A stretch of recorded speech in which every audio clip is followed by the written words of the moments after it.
오늘은 성령 강림 주일입니다. 성령께서는요, 참으로 많은 일을 하셨죠.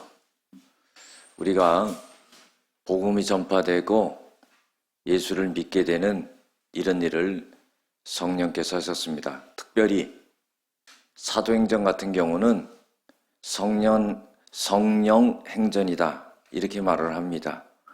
성령께서 역사하셔서 수많은 이방인들에게 구원을 주셨던 거죠.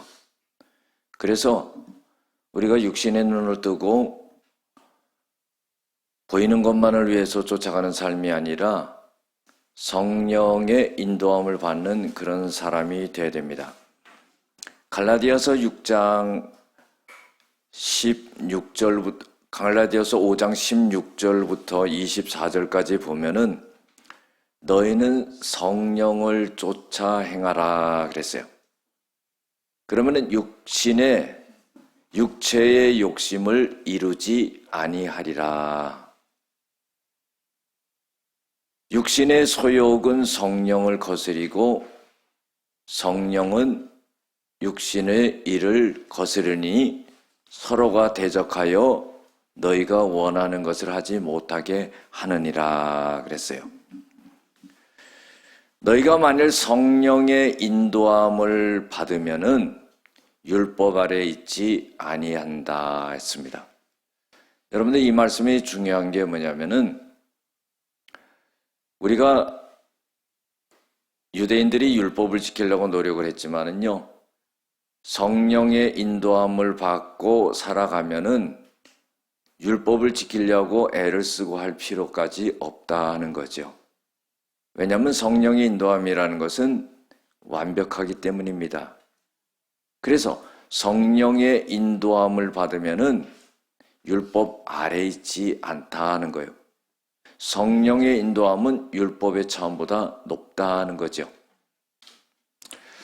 육신의 일이라는 것은 현저하게 나타나는 것이 음행하는 일이다 하는 거예요. 더러운 것이다 하는 거예요. 호색하는 것이고요, 우상 숭배하는 것이고, 주술을 하는 것이고, 그리고 원수 맺는 것이고, 그리고 분쟁하는 것이고, 시기하는 것이고, 분내는 것이고, 당을 짓는 것이고, 그리고 분열하는 것이고, 이단을 쫓아가는 것이고, 그리고 투기하는 것이다 그랬어요. 그리고 술 취하는 것이다 그랬어요. 여러분들 에베소서 5장 18절에 보면은 술 취하지 말라. 너희는 오직 성령 충만함을 받으라 그랬어요. 왜 그런 말씀하셨을까요? 술 취하는 것은 제정신이 아니에요. 성령에 취해서 성령의 이끌림을 받으며 살아가야 된다는 거예요.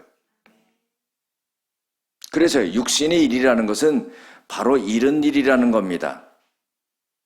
그래 방탕하게 되는 거죠. 그래서 사도 바울은요, 이런 것들을 갖다가 너희들에게 경계했지만은 너희들이 이 경계하는 것을 갖다가 잘 듣지 않았다는 겁니다. 이 내가 경계하는 이런 것을 잘 지키지 않는 사람은 하나님의 나라를 유업으로 받을 수가 없다 하는 거죠. 그래서요, 성령을 받고 성령의 이끌림을 받아 살아가는 사람은 갈라디아서 5장 22절에서 23절에 보면은 오직 성령의 열매는 사랑과 희락과 화평과 오래 참음과 자비와 양성과 충성과 온유와 절제니 그랬어요.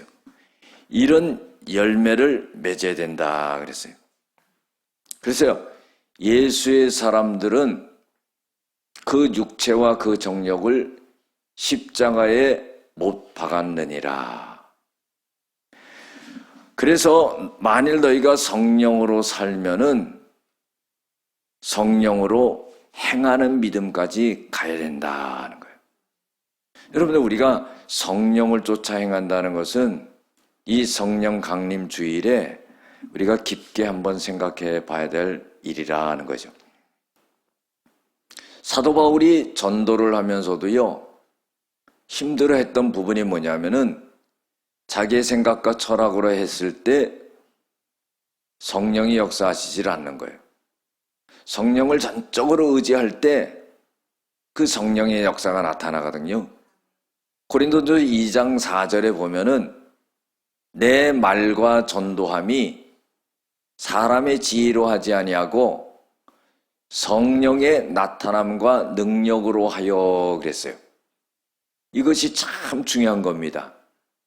여러분들, 성령은요, 우리의 전체적인 영을 이끌어 가시는 거죠.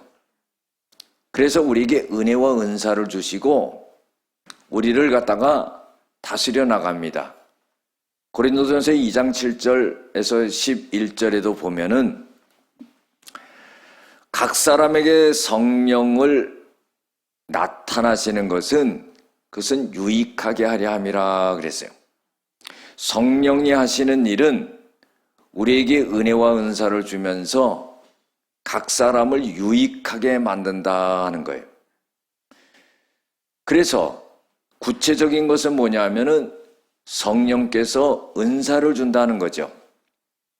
지혜의 은사를 줍니다.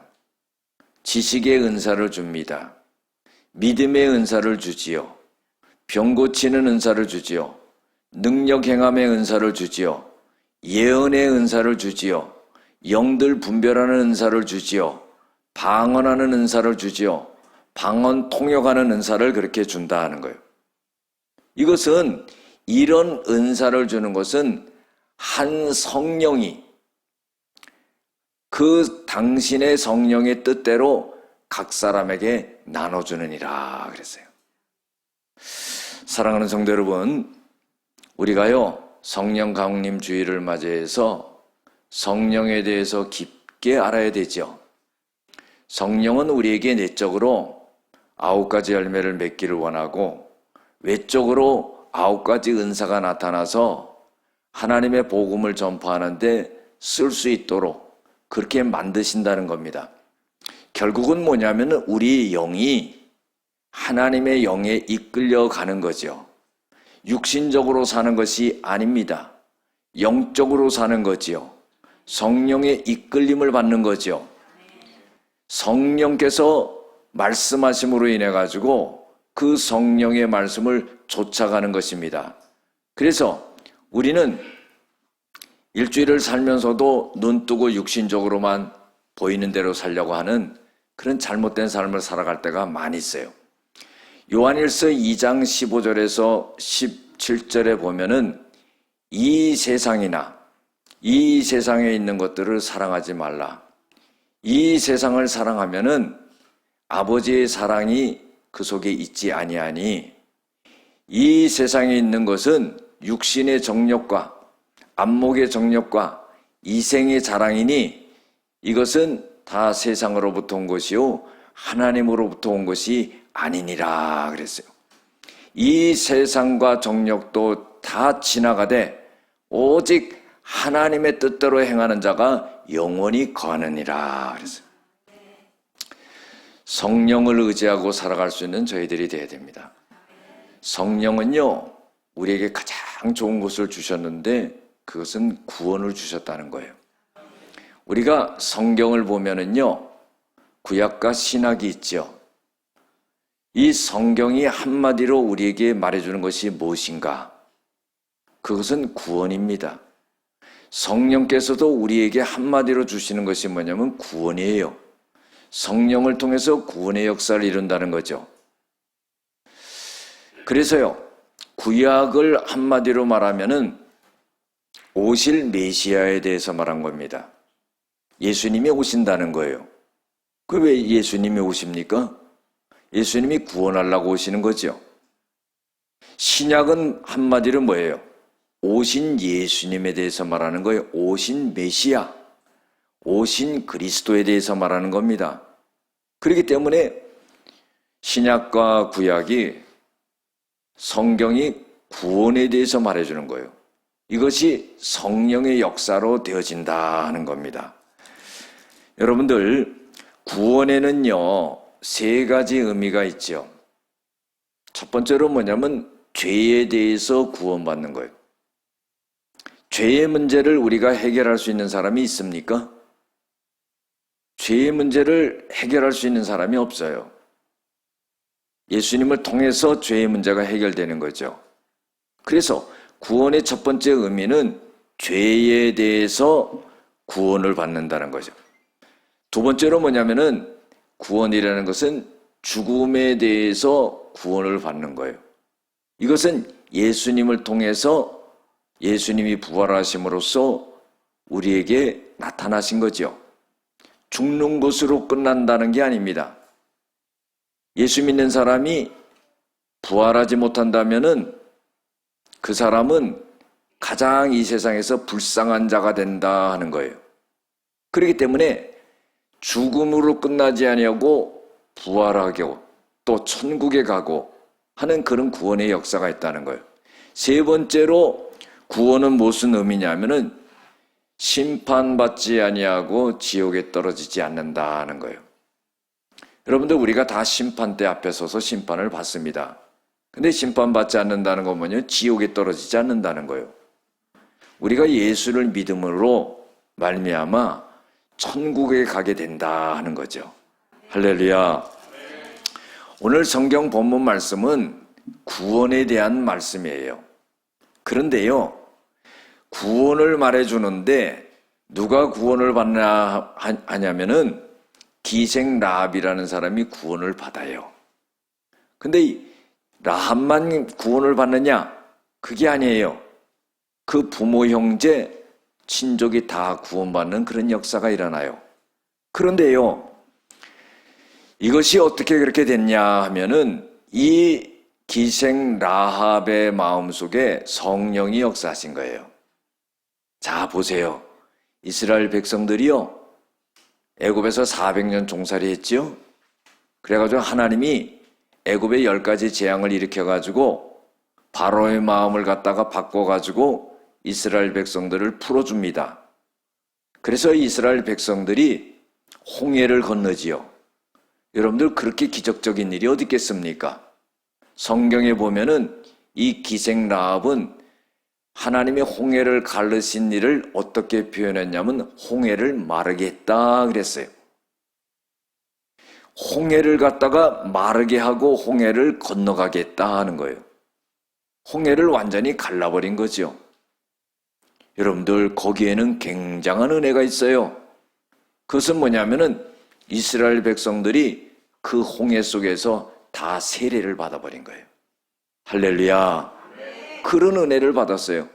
그 홍해를 건너므로 인해 가지고 하나님의 백성임을 확정하고 하나님의 구원받은 백성인 것을 확증하는 그런 시간이었다는 거예요. 그리고 나서 이제 이스라엘 백성들이 가나안 땅을 들어가게 되는 겁니다. 여러분들, 가나안 땅이라는 것은 요단강을 중심으로 해서 요단 서편 땅이 가나안 땅이에요. 이스라엘 백성들이요, 요단 동편까지 와 있는 거예요. 이제 건너가면 되는 겁니다. 건너가면 되는데요, 그 첫 가나안 땅의 첫 관문이 여리고성이에요. 아주 이 성이 견고했다고 그래요. 이 성의 두께가 한 5m에서 7m 정도 된다는 거예요. 굉장히 두껍죠?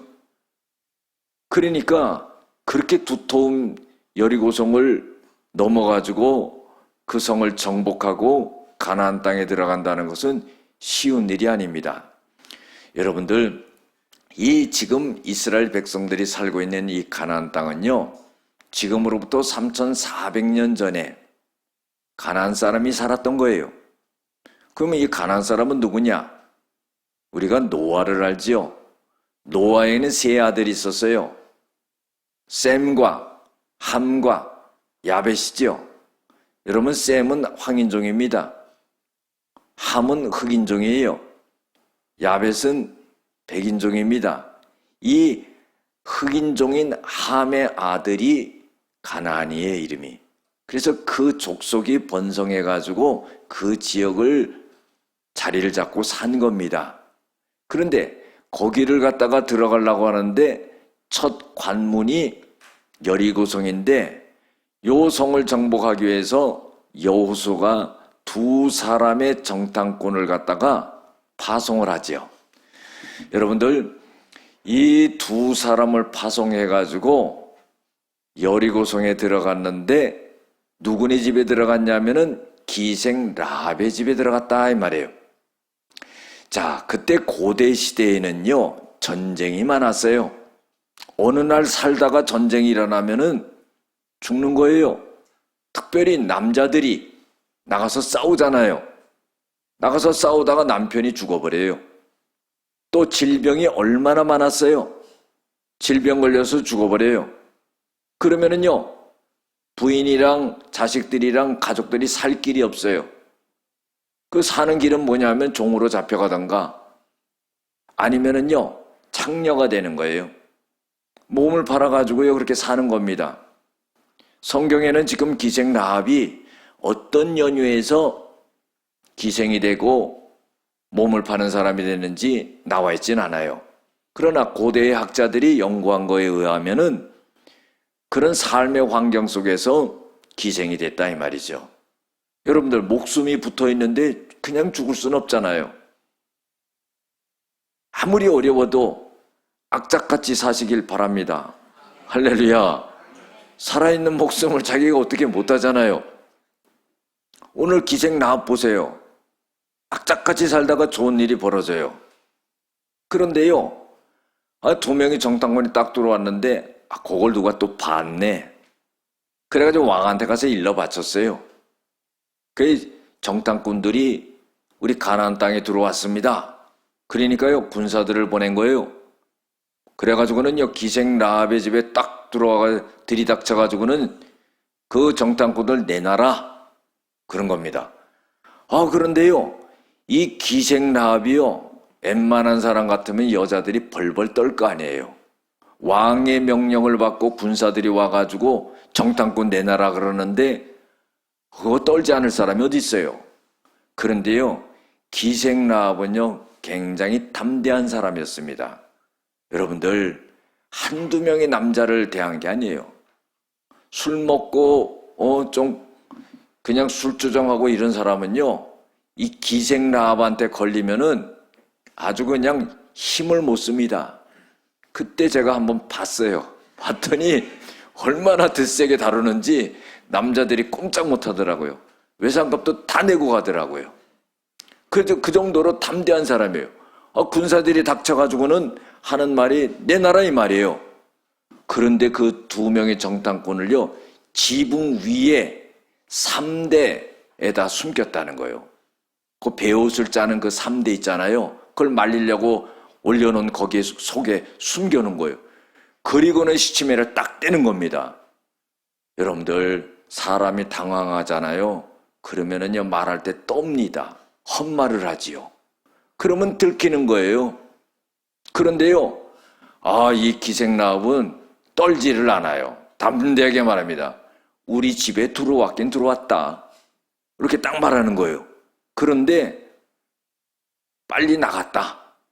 성문이 닫기 전에 빨리 쫓아가면은 잡을 수 있을 것이다. 이렇게 말하는 거예요.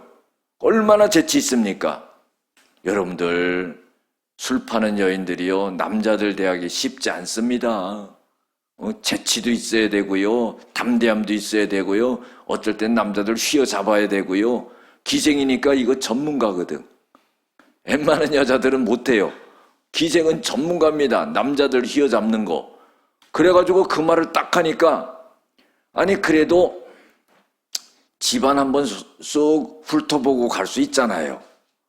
얼마나 확신 있게 얘기를 했는지 그 말을 듣자마자 바로 가버려요. 집안 수색하는데 뭐 5분이나 걸리겠습니까? 수색하지도 않고요 쫓아간 거예요.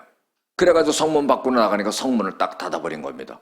그러면 이제요 이 정탐꾼들하고는 이제 거리가 멀어진 거죠.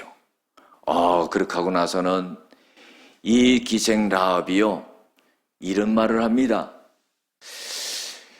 당신들의 하나님이 이 홍해를 마르게 했다는 거예요. 그래서 이 가나안 사람들이 간담이 녹았다 그러는 겁니다. 그리고 여호수아 2장 10절에 홍해의 물을 마르게 하신 것과 아모리의 두 왕 시온과 옥을 갖다가 전멸시킨 일을 듣고는 가나안 사람들이 간담이 녹았고 정신을 잃어버렸다는 거예요. 여러분들 가만히 한번 생각해 보세요. 이스라엘 백성들은 군대가 아닙니다. 쉽게 표현하면요, 거짓대 같은 거예요. 왜 그래요? 노예로 400년 살다가 무슨 군사훈련을 받았어요? 갑옷을 하나 제대로 입었겠어요? 활과 창을 하나 제대로 잡고 오겠어요? 그냥 나온 겁니다. 도망 나온 사람들이에요. 전쟁을 할 수 있는 그런 사람들이 아닙니다. 그런데 이 가나안 사람들이요, 이스라엘 백성들의 행적을 보고는요, 놀란 거예요. 정신을 잃어버렸어요. 간담이 녹았어요. 여러분들 왜 그렇겠습니까? 그것은요, 이스라엘 백성들 배후에 하나님이 계셨기 때문이에요. 이스라엘 백성들이 앞으로 진행하는 길에 하나님의 함께 하심의 그 역사가 나타났다 하는 거예요. 사랑하는 성도 여러분, 우리가 살아가면서도요, 힘들고 어려운 일이 많아요. 우리 인생은요, 그냥 문제예요, 문제. 하나 해결하면 또 앞에 있고요. 하나 해결하면 또 앞에 있고요. 이거 언제 끝나나? 언제 끝나는지 알려드릴까요? 죽을 때 끝나는 줄로 믿습니다. 그러니까 어떻게 해요? 마음 편하게 잡수시길 바라요. 나한테는 이런 문제가 언제 끝나나? 죽을 때 끝나는 거예요. 그것이요, 모든 사람들에게 다 적용이 돼요. 아니라고 그러면 아니라고 그러세요. 죽을 때 끝나는 겁니다. 왜 그렇게 되느냐? 하나님께서는요, 우리의 인생이 오직 하나님만 의지하고 하나님만 바라보고 하나님만 신뢰하고 하나님만 믿고 하나님이 구원이시라는 것을 갖다가 나타내기 위한 거라는 거예요. 그래서요, 문제와 어려움이 오고 장벽이 오고 그런다 할지라도 결코 두려워하지 말아요. 두려워하지 말라. 놀라지 말라. 내가 너와 함께함이라. 내가 너를 도와주리라. 내 의로운 오른손으로 너를 붙들리라. 앞으로 전진하는 거예요. 왜? 우리의 백이 하나님이기 때문에. 그 믿음을 가져야 되는 거예요. 영적으로 우리가 강건해야 되는 거예요. 강하고 담대한 믿음을 가져야 되는 거예요. 영적으로 무장해야 되는 거예요. 그때 모든 장벽이 다 허물어지고 홍해가 갈라지는 그런 역사가 일어난다는 거예요. 할렐루야. 주일날 예배 나와서 이렇게 예배드리고 하나님의 말씀을 받는다는 것은 너무나 귀중합니다. 이것은 보증이에요, 보증. 하나님의 말씀은 저와 여러분들에게 보증이 돼서 한 주간을 살아가면서, 한 달을 살아가면서, 1년을 살아가면서 내 앞에 있는 모든 것을 갖다가 하나님이 뚫고 나갈 수 있고 해결해 주신다는 그런 보증이란 말이에요. 그 어떤 사람의 말도 아니에요. 그 능력 있는 사람의 말도 아니에요. 그 지혜 있는 사람의 말도 아니에요. 전능하신 하나님의 말씀이란 말이에요. 그 말씀에 우리를 살리는 겁니다. 그 말씀에 능력이 있는 거예요. 그 말씀에 은혜가 있는 거예요. 그 말씀에 구원이 있는 거예요. 얼마나 놀라워요. 가나안 백성들이요, 사람들이 이 이스라엘 백성들 배후에 있는 하나님을 보고 두려워했다는 거예요. 간담이 녹았다는 거예요. 이게 누구의 입에서 고백이 되는 겁니까? 기생 라합의 입에서 고백이 되는 거예요. 여러분들, 그래서 우리가요, 하나님의 말씀을 받을 때 그 말씀이 그러한가 안 그러한가 이렇게 의심, 반신반의하는 그런 생각과 마음을 가지면 안 돼요. 데살로니가전서 2장 13절에도 보면은 바울이 데살로니가 교회 교인들에게 이런 말을 해요. 내가 쉬지 않고 당신들을 위해서 기도하면서 내가 감사하는 것은 내가 당신들을 위해서 전하는 이 말이 전하는 이 말을 사람의 말로 받지 아니하고 하나님의 말씀으로 받으니 이 말씀이 너희 믿는 자 속에서 역사하느니라. 놀라운 말이죠. 여러분들 지금 목사가 설교를 하는데요. 목사님 설교를 잘 준비하셨네. 이게 아니라는 거예요. 왜 아멘을 안 하십니까? 하나님께서 오늘 성경을 통해서 목사를 통해서 말씀하신다는 거예요. 사람의 말이 아니다는 거예요. 하나님이 성경을 통해서 목사를 통해서 말씀하신다는 거예요. 이 말씀이 믿는 자 속에서 역사가 된다는 거예요. 여러분들 기생 라합이 얘기하는 게 아니에요. 내 얘기하는 겁니다. 우리 얘기하는 거예요. 기생 라합의 고백이 아니에요. 내 고백이 돼야 된다는 거예요. 그래서요, 이 기생 라합은 가나안 사람들이 이스라엘 백성들을 보면서 간담이 높고 정신을 잃었다는 그런 얘기를 하면서 하나님은 어떤 하나님이냐면 상천하지의 하나님이라는 거. 이게 뭐예요? 하늘과 땅을 다 주관하시는 그런 하나님이라는 거예요. 그런 신이 어디 있어요? 이런 고백을 갖다가 이 가나안의 우상을 섬기는 자들이 그런 고백을 하고 있다는 거예요. 여러분들, 우리가 믿는 하나님이요, 안 믿는 사람들에게 그렇게 비춰줘야 된다 이 말이에요. 그래서요, 하나님이 나를 보고, 안 믿는 사람들이 나를 보고 하나님의 살아계심이 있다는 것을 고백할 수 있는 그런 믿음이 돼야 된다는 거예요. 할렐루야. 이것은 뭐예요? 확신이에요. 우리가 기생나무처럼 확신을 가져야 돼요. 여호수아 2장 9절에 보면은 이 기생나무는 어떤 고백을 했냐면 여호와께서 이 땅을 너희들에게 주신 줄을 내가 아노라. 이건 놀라운 거죠. 이방 여인, 우상을 섬기는 여인, 이런 여인이 하나님이 이스라엘 백성들에게 이 땅을 주시는 것을 안다는 거예요. 여러분들, 우리 신앙이라는 것은요, 깨달음이 있어야 돼요. 듣기는 들어도 알지 못하고 깨닫지 못하고 그러면 이 미련함이요, 어떻게 구원을 이룰 수가 있겠습니까? 하나님의 말씀을 들을 때요, 우리는 믿음이 생기는 거예요. 깨달음이 오지요. 그러면은요, 그 말씀을 들을 때 깨달음이 오면은 그 말씀을 확신해야 되는 거예요. 그 말씀을 확신하는 단계를 넘어서 이제는 어떻게 해요? 행동하는 단계로 가야 된다는 거예요. 기생라합이 그렇지 않습니까?